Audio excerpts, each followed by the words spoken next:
Is it quite easy to say no to your children? I mean, that isn't how it goes in my house. It's my way or the highway, unfortunately. There's no, should I do it or should you? Do it or get out. How many times a day do you have to say no?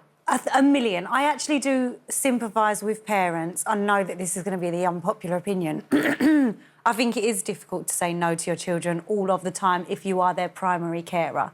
I think that when you have your children 24/7 all of the time, you always feel like... I constantly feel like the worst, most strict, boring, terrible I mean, I remember parent. that, thinking I am actually sick of the sound of my own voice. But I think if you start off like that, as you mean to go on, can I have a biscuit? No. Can I have a biscuit? No. Eventually they stop asking, was my theory, because they know lucky. It doesn't work. Mine don't. But don't they just keep going? It's relentless. It's can I, could I? But don't you think this whole idea of choice, like, do you want this or that? We didn't have that when we grew up. We didn't have broccoli or carrots. You just sat down at the table and, bosh, there it was, you ate it, and you didn't leave the table till it was all finished. And my dad, if you left the table, you got it at the next meal cold. Oh, yeah. Literally, he was that strict about eating your food. It's that guilt, though, isn't it? I think that a lot of parents are feeling, especially a lot of parents who are going straight back to work after having their children, then they're coming home and wanting to do the fun stuff with their kids because they feel that maybe they've missed out all day. So it's sort of like, yeah, you can have a treat, I haven't seen you all day.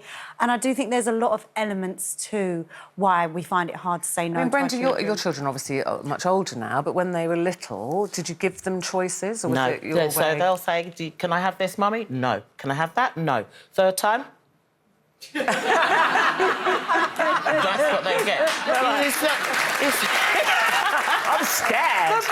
I spoke about this on Monday on the show, and I said, children, if you have your baby from a baby and you raise it bearing in mind to say no, then they don't know to ask you any different. Yeah. You will do this and you will do... Television? Do you want to turn off the television? I don't think so. But can I say, when Jack was... I suppose he was about 18 months, just starting to toddle, and I noticed... I've taken him to get weighed and things, as you do, and I noticed in my local health centre there was a thing saying, parenting classes, and I thought, and I wasn't working as much then because he was a baby, and I thought, that sounds quite interesting. And I went along, and it was fascinating and really, really helpful. It wasn't about food at that point. And for example, it was a group of women, and there were some health workers and, who've been running these classes for ages.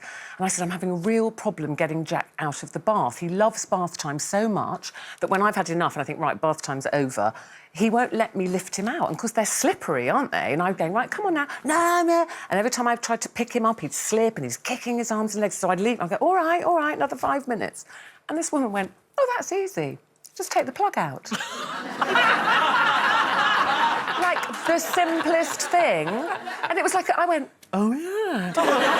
And she said, once the water's gone, there's nothing for him to play with. He'll make his own mind up to go out the bath. And the next night, I was like, that's genius. Did that surreptitiously, playing away, took the plug out. Joe, play.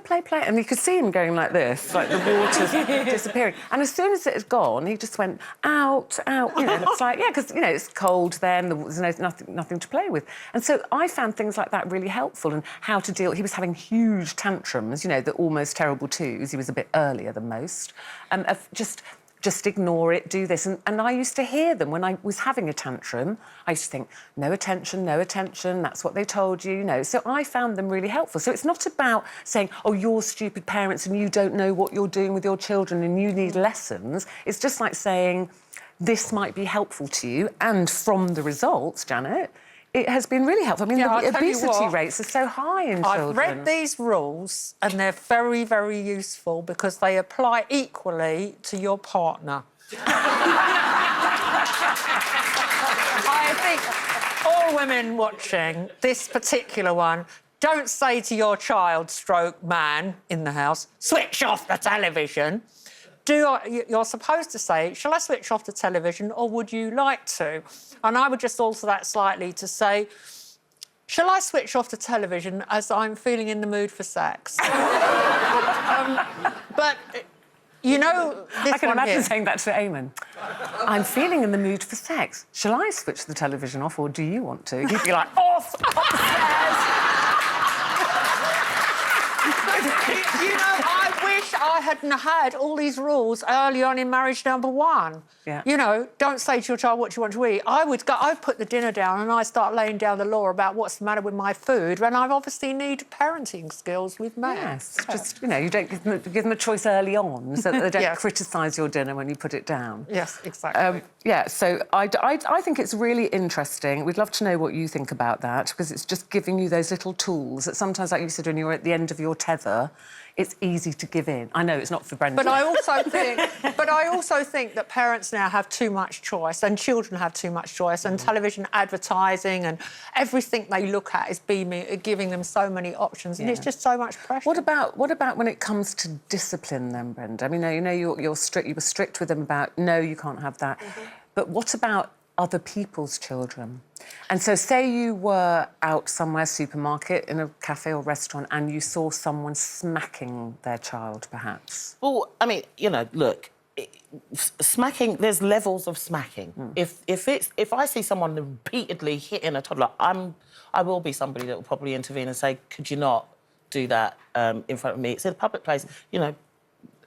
It's not good behind doors or in front of out of doors. But you know, I had an example where I was in a bank and there was a mother and she had the two children there, and there was one child, the younger child, that just kept crying for everything that the older child had, and the mother was taking it from the older child, and then the older child after the third time to pacify the baby, and then you could see this older child just getting more and more wound up, more and more upset with their sibling, and then.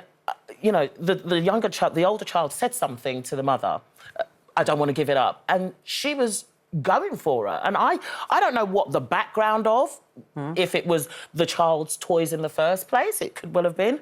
But I just said, you don't need to talk to your child in that way and shout at them in I think it's very hard. Would you intervene? I mean, this came actually from a member of our team, Lucy team, who was on the tube in London yesterday, and they were a family, and the mother slapped a child's legs, and she said you could visibly feel the people around in the carriage kind of wincing and feeling uncomfortable, but nobody said anything. And that's how we started this conversation, like, but would you say anything? If she wasn't beating the child, you know, if anyone stepped in, have you ever smacked your children?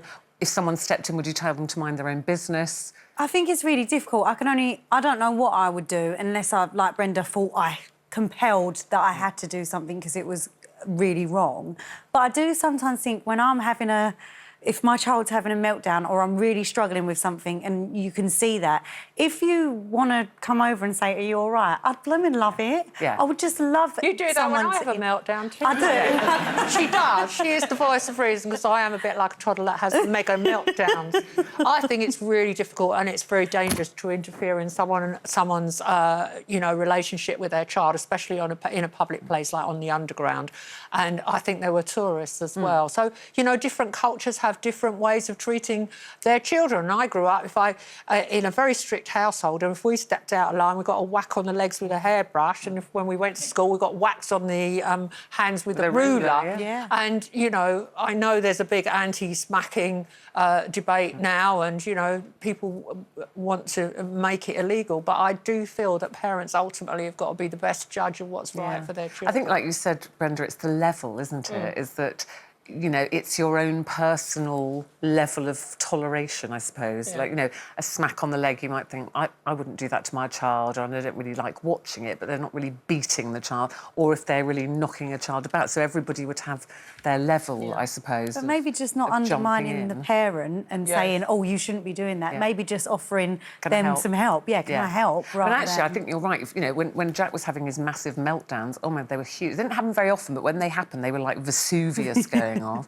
It would have been quite nice, because if someone to come over and say, you're all right, oh, I know what it's like, they're a nightmare when they're like this, can I help? Or distract him. But most people kind of just either touch, glare, or look the other way. What use is that doing? Yeah. Well, I was at buy some food on Monday, and a woman went up to another woman in the food place, and she pointed at her small child and said, isn't your child a bit old to still have a dummy in its mouth? I go, Let us know what you think. You know, because I think the whole, you know, the whole parenting classes to help you learn how to say no and help your children make healthy choices is really interesting. And at the moment in Leeds, it's working very, very well.